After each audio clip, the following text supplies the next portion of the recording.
Thank you. Rent controls. It is an idea whose time has come.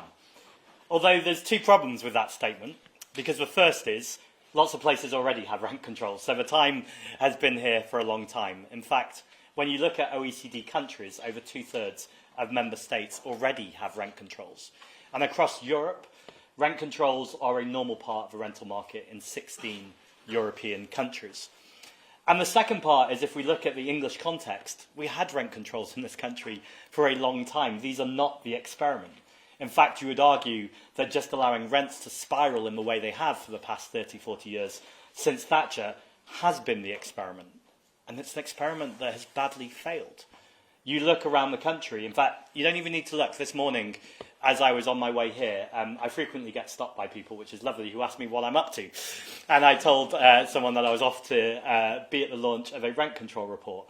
And they said, that's really interesting, because I'm a renter, I'm in a house share, and I'm over 50. And I used to be embarrassed about my housing situation, they said. And the more that they've spoken to people, they realise that lots of people are in that scenario. And actually, it's interesting how quickly the entire demographic and the rental market has changed. And it doesn't feel like the national conversation has changed in that way. It feels like it's become normalised that people are spending up to 40% of their of their income on rent. And in the lowest or the poorest percentile of lowest incomes, that's up to 2/3 of people's income is being spent on rent. That's totally unsustainable. It's unacceptable.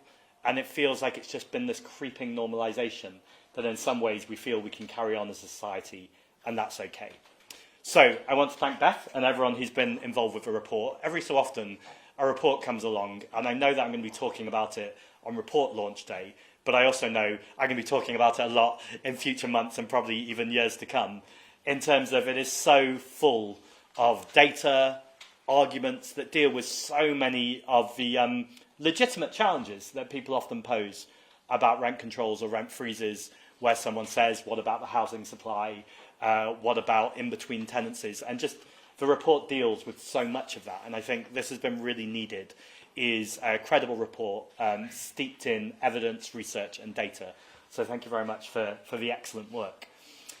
I also think it's come at a really important moment. We are living in rip-off Britain. We have this toxic combination of low wages and high bills. That means people are being squeezed in every form possible.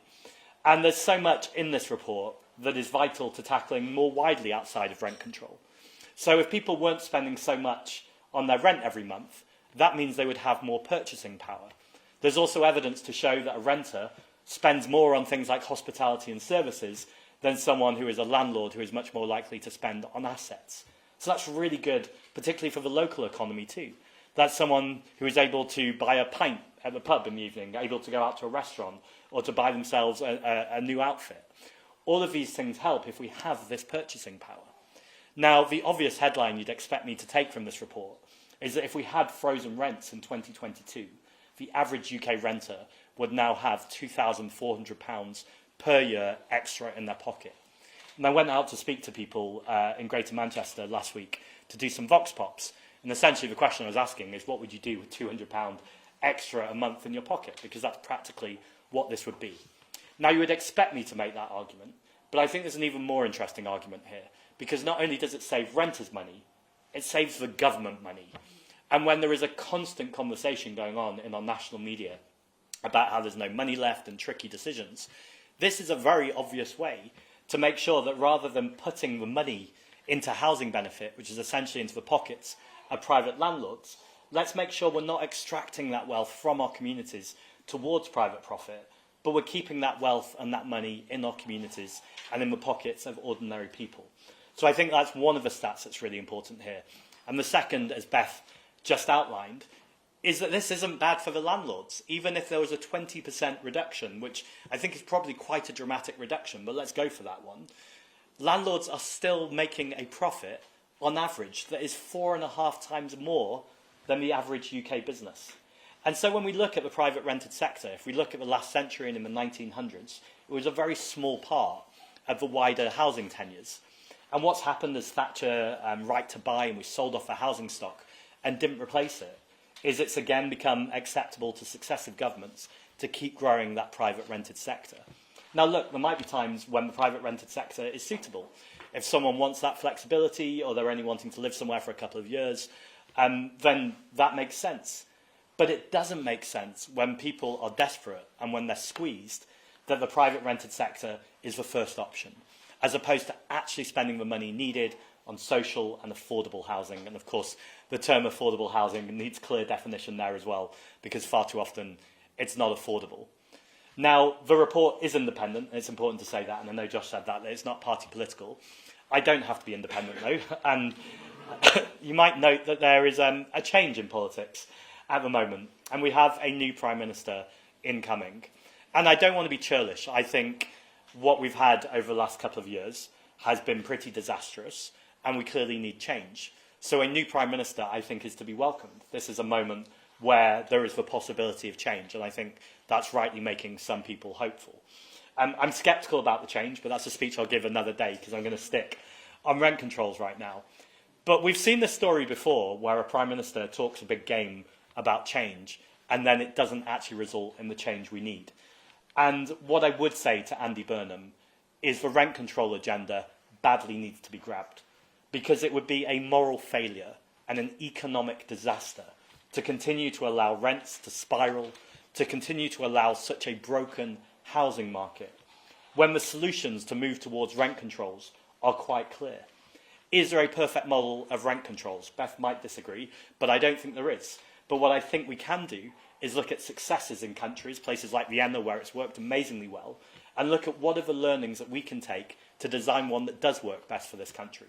And this isn't about ignoring where it hasn't gone so well. Let's look at those examples too, and know we've now got the advantage of not first mover advantage, of recognising where others have made mistakes, and go, well, let's design that out of the system. This should not be on the wit of a new Prime Minister. And in fact, a new Prime Minister, this would be a perfect opportunity to recognise how broken the system is. It's not just about rent controls, as we've spoken. It is about acquisition of empty homes. It's about replacing the social housing stock and creating even more social housing stock. But rent controls as a part of that mix would be huge and game-changing.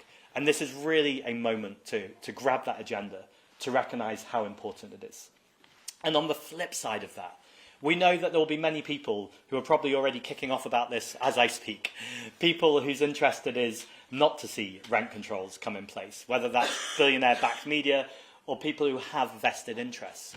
And part of political leadership is bravery. It's bravery alongside credibility and data and research.